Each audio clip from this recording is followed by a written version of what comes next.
Hey guys, Tamika of Custom Wood Burning here with another live selling video. Today is a TLDR of the Tuesday chat we just had talking about live show production. There is a two and a half hour version under the live tab, but this will just be a short one just to kind of go through the bullets for the condensed version. We talked about prep, point of view, equipment, process, and entertainment going into our live show production.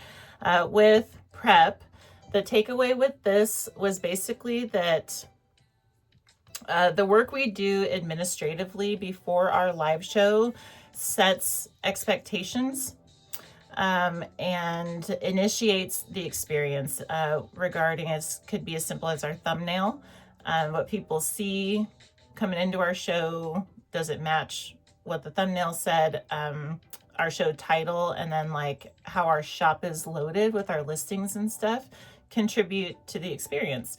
If we have Louis Vuitton in our thumbnail, but we don't have it in our show, right? That initiates a negative experience. For instance, if we have a raid come into our show and we didn't have our giveaways loaded, and now we're going, hey, thanks for the raid, hold on, let me create this listing, it interrupts the experience. And so live show production starts before the show to make sure people are coming in calibrated with expectations, and then while we're live, things run smoothly if we handled administrative stuff in the beginning.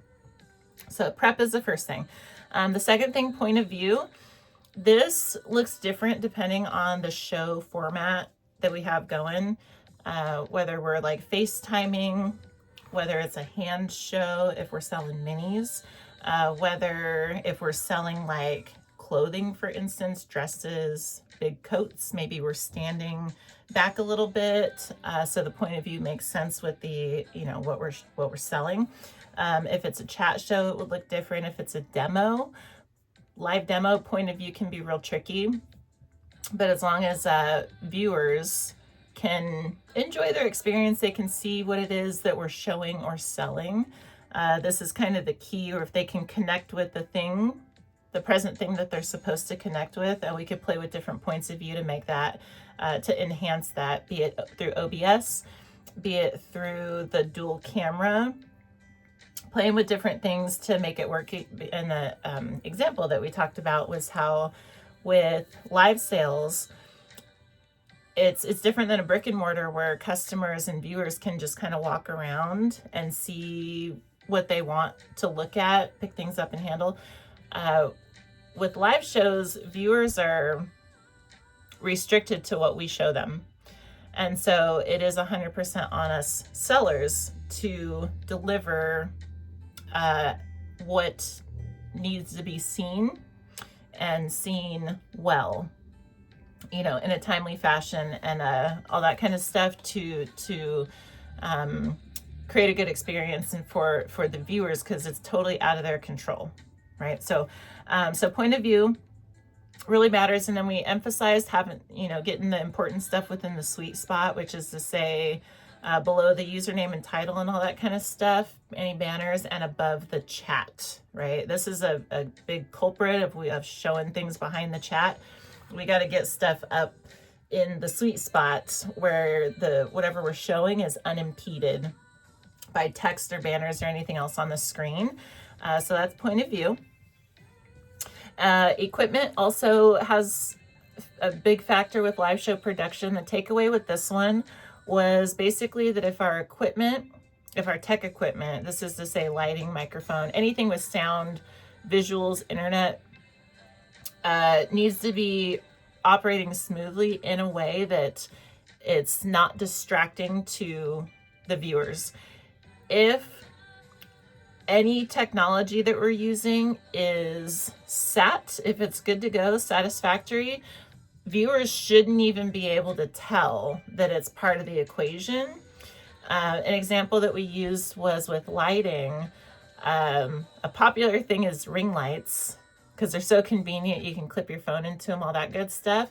But, and they work for most sellers and most products, but they do leave a big ring reflection on glasses and on plastic covered products. For instance, card sleeves or food display bags and stuff like that. And so box lights may be a better option so that the viewers get the good lighting, but they don't get the distraction, right? So, and this goes for all tech things. Sometimes a microphone makes sense.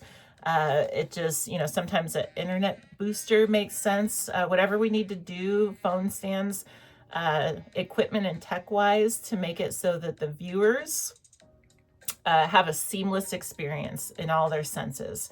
That's the key thing there. And then, and a phone charger too would be another thing. With process, this is a loaded one. So without going too deep into process, but with live show production, this is really, really, really important. And I want to say probably the longest thing to figure out, because it requires learning about ourselves and what works for us as sellers and as shippers to really there's just so many options to really figure out like how we want to show up consistently, at what energy level, what kind of show format. Do we like buy now shows? Do we like auction shows? Do we like surprise sets? Do we just like raid trains? Do we like community shows where we have different things for sale? Do we like live demos where we're educating and selling craft kits? For instance, the specific show format, palette pulls, mystery pulls, all the way to like fully curated quality listings type of thing. It just really, really, really depends on the seller. So more so than the format itself and the process itself is sellers just being able to define what it is that they're doing in their show. So the way we put it was, if the seller can explain in the beginning of the show, welcome in, here's what we're doing today, then the viewers can also track it, right? If we're going to be here for an hour, then we're going to be there for an hour. If it's 2 hours, then that's cool. If it's 24 hours, that's cool too. But knowing ourselves what the format is and how we intend to fill that time, that's kind of the key thing, because we got to have a pace that we keep up with, a certain energy level to sustain, having some kind of process in place that is repeatable, so that viewers that come in that like that kind of stuff, then they can bookmark and then come back for more of that thing that they like. This is kind of the thing with process, and it does require a lot of brainstorming, trial and error, market feedback, because we have to see what works for us, and then balance that out with what works for our buyers and viewers and this kind of thing.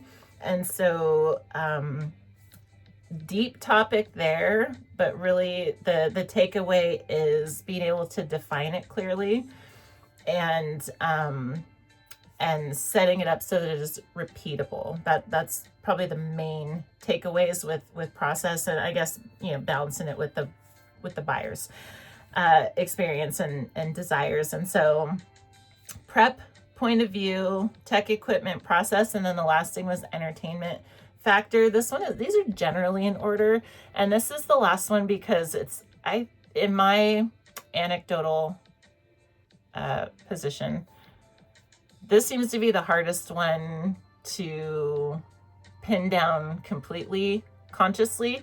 I know a lot of sellers are natural entertainers, and that's fantastic, but even if some are naturally good at entertaining, there's still always room for growth. And the thing with this one is that the entertainment factor is unique to live sales, live show production specifically, in relation to traditional online commerce, where there's like static listings. Your business is focused on the quality listings, the photos, the descriptions, the keywords, this kind of stuff. But when we're live, our entertainment comes into the equation, and we can't, good, bad, or indifferent, it's there in a live show. And so we have to embrace it. We don't really have a choice, my opinion. If we're selling on Etsy or eBay, our personality and entertainment doesn't matter, right? Because it's just about the products. But if it's a live show, trust you me, it matters.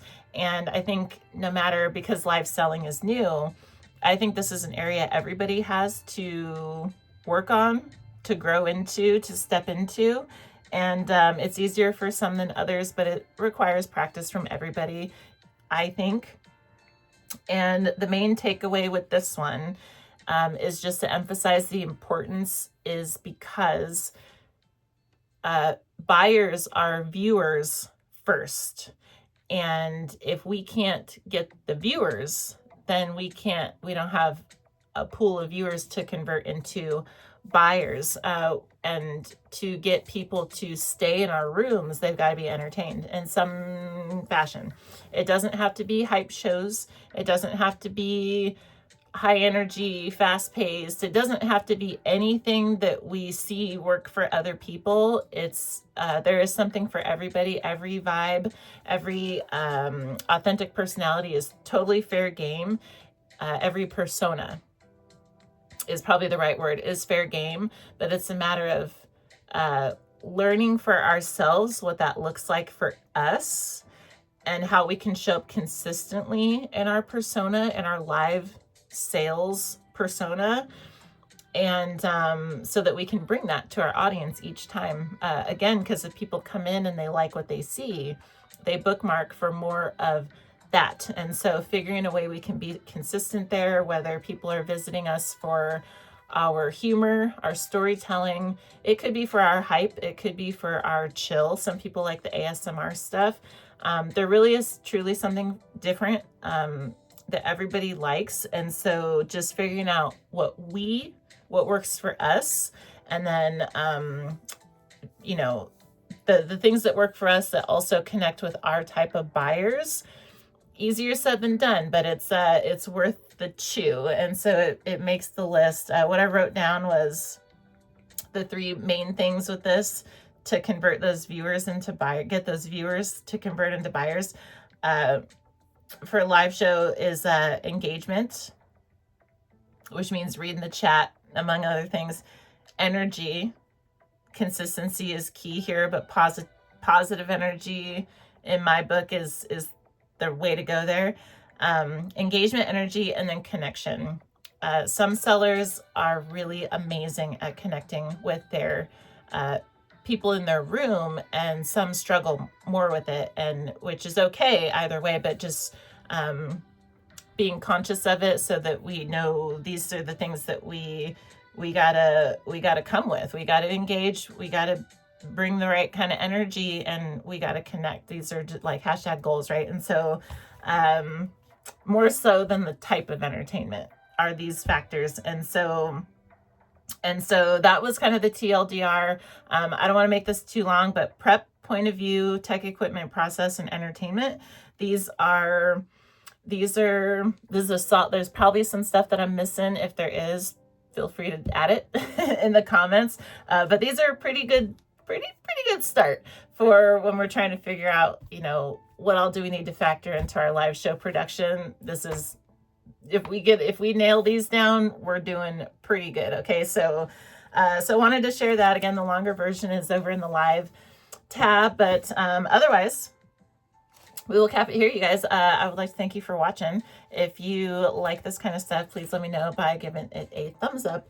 And just want to wish you a happy live selling, and I hope to see you next time. We'll be here tomorrow and every day after, talking about something different. And if you have certain topics that we should chew on together, please don't be shy. Feel free to DM me on Whatnot, or just drop something in the comments. I don't even know if YouTube has DMs, but let me know if there's a topic we should cover. Otherwise, I just hope to see you next time. You guys, thank you for watching. Bye-bye.